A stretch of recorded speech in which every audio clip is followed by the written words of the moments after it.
Hola amigos y amigas, buenas tardes desde Santa Cruz, Bolivia. Oh, diba? Alright, so buenas tardes, ibig sabihin nun is good afternoon. Okay, so finally we are back sa ating pagbi-video. So, naayos na ang ating telepono. So, madali lang, mabilis lang naayos. One day, naayos na siya. Tapos, may palibre pang microphone. So, medyo maganda yon. Okay, so ano pala, hapon na pala dito ngayon. Okay, hapon na dito. And then, wala tayong masyadong ganap. Wala akong ginawa ngayon kundi magpahinga.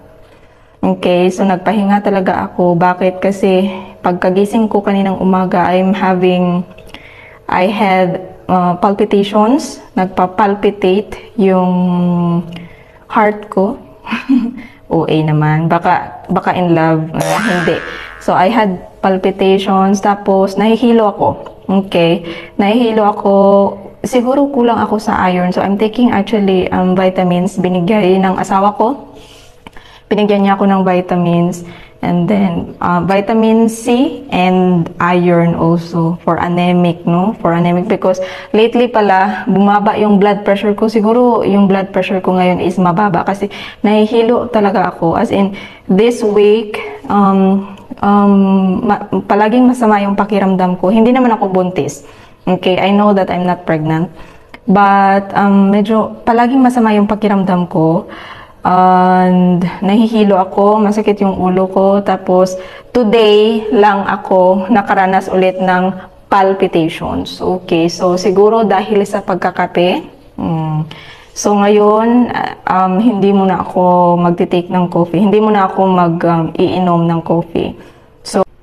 So, binawalan na pala ako mag-coffee ng doktor. So, sabi ng doktor sa akin, nung una akong dinala sa hospital, sa emergency room, sabi ng doktor na iwasan mo muna yung coffee. That was during pandemic.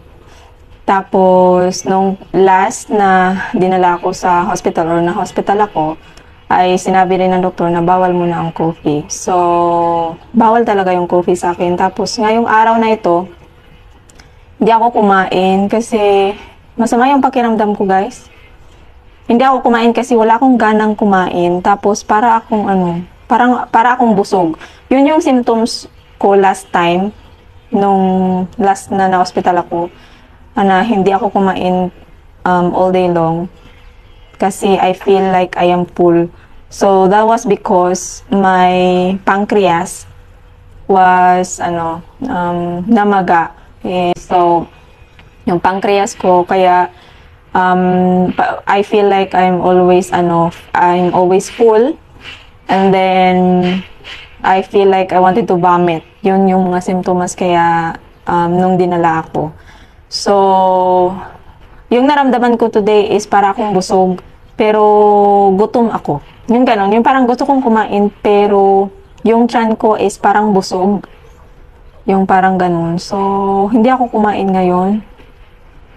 Siguro mag-tea na lang ako kasi it's almost 5. Tea na lang. I will not drink. Usually, kapag hapon, nagko-coffee talaga ako.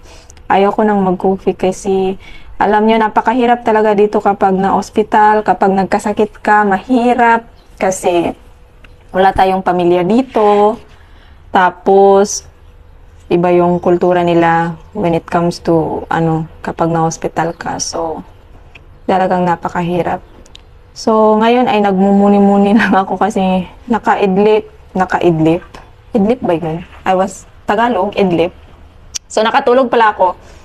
Nakatulog ako ng maiksi lang naman. Maiksi kasi I had to give lunch sa anak ko. So, nakatulog ako ng kaunti. Tapos, ngayon, may son is sleeping. Pinatulog ko siya. Tapos ngayon, I am free. At tingnan nyo, kanino kayang basura to? Kanina ko pa to napapansin. Pakita ko sa inyo. So, kanino kayang basura ito? Ito, guys. Itong basurang ito. Hindi sa amin yan. Hindi namin yan basura kasi hindi namin yan plastic. So, yung klaseng plastic na yung kadalasan ng plastic namin is white and black only. Pero ngayon, yung plastic na yan ay kakaibang kulay. Kanina ko pa yan napapansin pero hindi ko nakita kung sino ang naglagay dyan. Siguro dito yan sa kapitbahay kasi yung kapitbahay namin may ganyan. Ganyan yung plastic na ginagamit nila. Ewan ko bakit nila nilagay dyan. Kapag nakita yan ng asawa ko, siguro magagalit yun. Kasi hindi bawal yung mga ganun. Hindi naman bawal, no, pero yung ibang tao nagagalit kapag nilalagay mo yung basura mo sa kanilang basurahan. Bago pa lang kami dito, ha. So bago pa lang kami dito, tapos mas nauna kasi kami dito lumipat kaysa sa kapitbahay namin dito sa kabila. Okay, so wala pa silang lalagyan ng basurahan sa labas kasi meron talagang lalagyan ng basurahan upang hindi sirain ba ng mga aso at pusa kasi kadalasan sinisira yan ng aso at pusa. So wala pa silang basurahan sa labas. Tinapon nila yung basura nila dito sa amin. Ngayon, nagtaka yung asawa ko kasi hindi naman alam kasi ng asawa ko kapag lalagay kami ng basura sa labas. Alam niya. So, nagalit siya kung sino. Sabi niya, sinong naglagay nito? Sabi ko, ewan ko, hindi ko naman nakita. Sabi ko, baka dito sa kabila kasi kalilipat lang nila. So, bago lahat, meron kaming nakitang mga mantel, mga plastic, mga ganun. Tinapon nila dito. So, nagalit yung asawa ko. Nag-knock siya ng door dyan. Hindi, door, sa gate nila. Niya. Kasi gusto niyang tanungin kung sila ba yung lagay ng basura dito sa amin. Hindi man lumabas yung may-ari. So, hindi lumabas yung may-ari. So, hinayaan na lang namin. Sabi ko, hayaan mo na, basura lang naman yan. At saka nasa labas din naman. Hayaan mo na kasi wala pa naman silang lalagyan ng basura. So, ganun dito, guys. Iba dito, kapag naglagay ka ng basura doon sa kapitbahay mo, sa harap, kahit sa harap lang ng gate, sa labas, nagagalit yan sila. Naalala ko yung kapitbahay ng biyenan ko ba?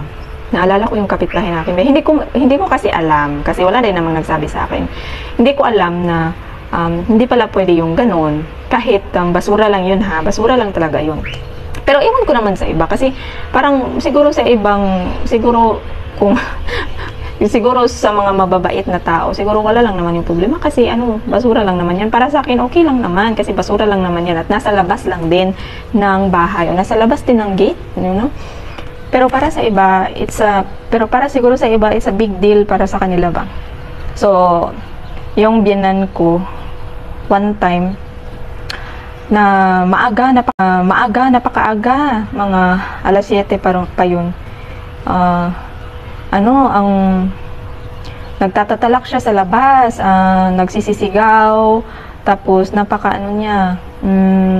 she was very angry. Tapos narinig ko yung aking pangalan, yung mga ganun. Tapos nagkasagutan man sila ng kapitbahay. Pero yung kapitbahay na yun ay friend niya yun. Tapos humihiram pa nga yung binan ko ng pera sa kanya dati. Nung pagdating ko, nakikita ko nakikipagbiruan, nakikipaglaro, yung parang ganun ba.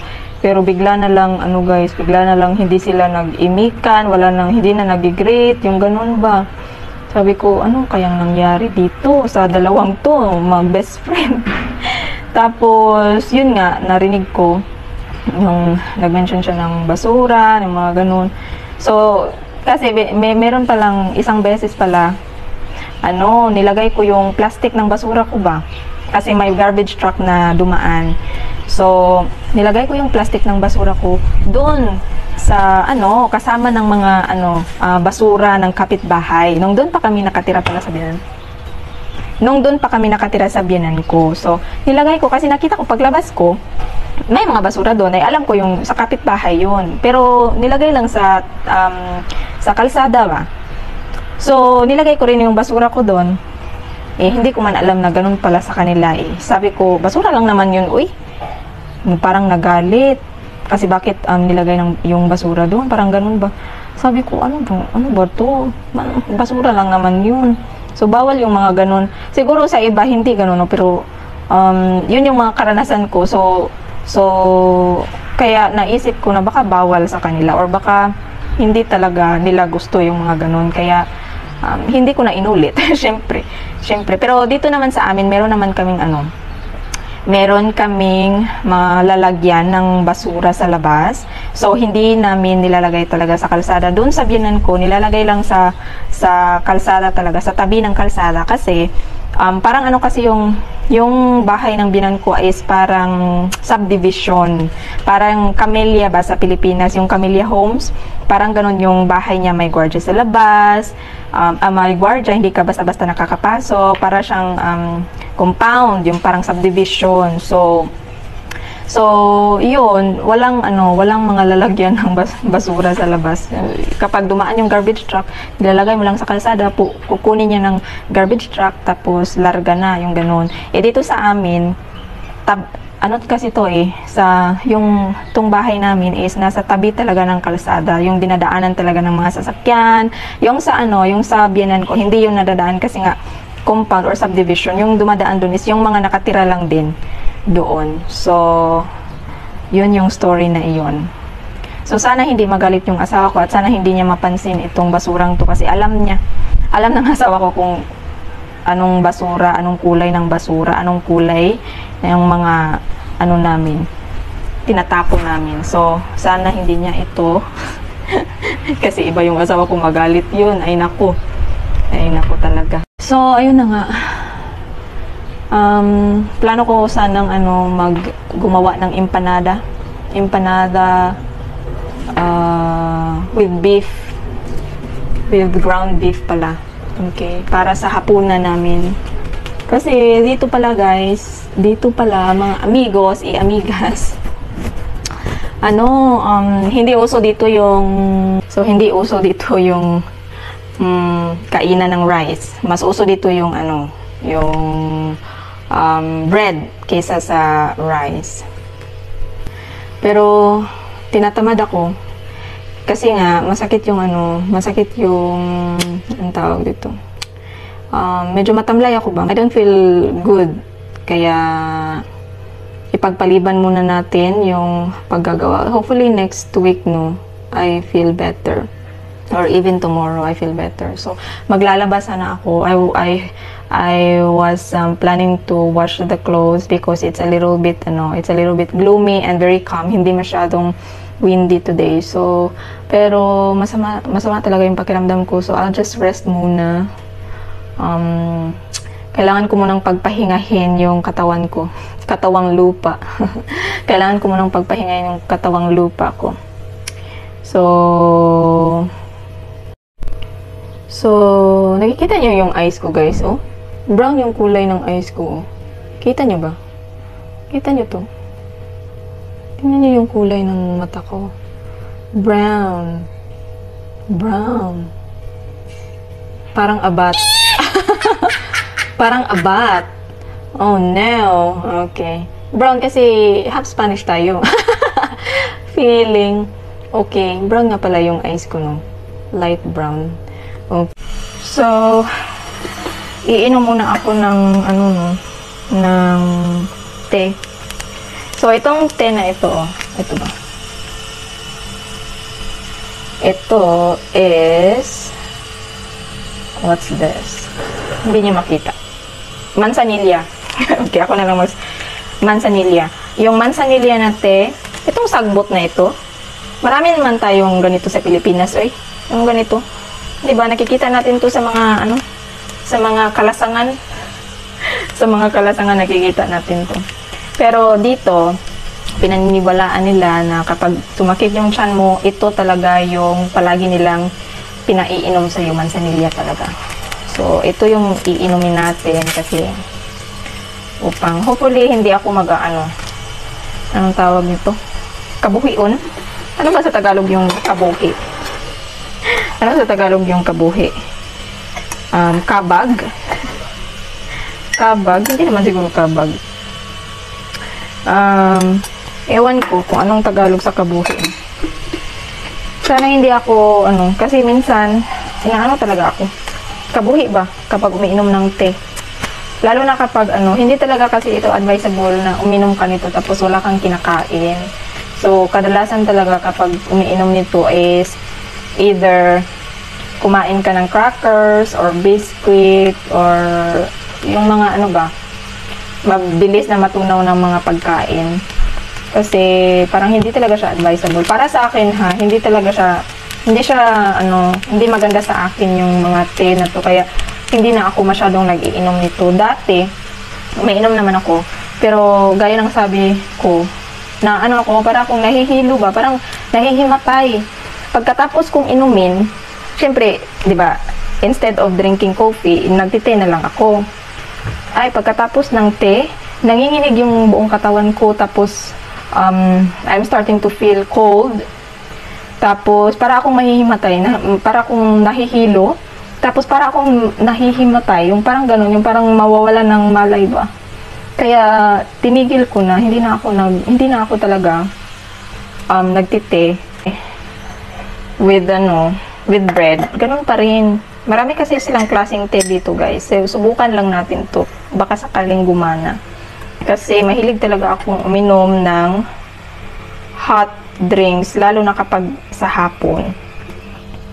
Okay. So, kapag meron kayong mga ganitong tea, mas mabuti yun na inumin yun. Tapos, instead of sugar, kung meron kayong honey na yung ilagay nyo. Marami kaming honey pala dito, guys. Marami kaming honey. Sa subsidy pa yun, yung nabuntis ako hanggang sa nanganak ako. Subsidy na galing sa government. So, nakatanggap pala kami ng subsidy from the government. Okay, so ito pala yung okra na nabili natin sa supermarket. Ang tawag po nila dito is kiabo. Okay, yung okra po dito sa kanila ay tinatawag lang kiabo. And then this is 252 kilograms. Ang presyo per kilo po nito is 150 at ito po ay nasa mga 35 Philippine peso. Okay, so hindi ko po ito masyadong nakikita sa supermarket. Ewan ko sa mga Asian market, no? So, kaya kapag nakikita ko to, bumibili talaga ako kasi nilalaga ko to. Tapos, sinasawsaw sa suka at na may sibuyas at kamatis. Okay, so, it's very rare na makikita mo ito sa mga supermarket. Ewan ko lang sa mga Asian market, no? Baka sa Asian market meron. But, usually, binibili ko talaga to dito sa supermarket. So, sa Asian market,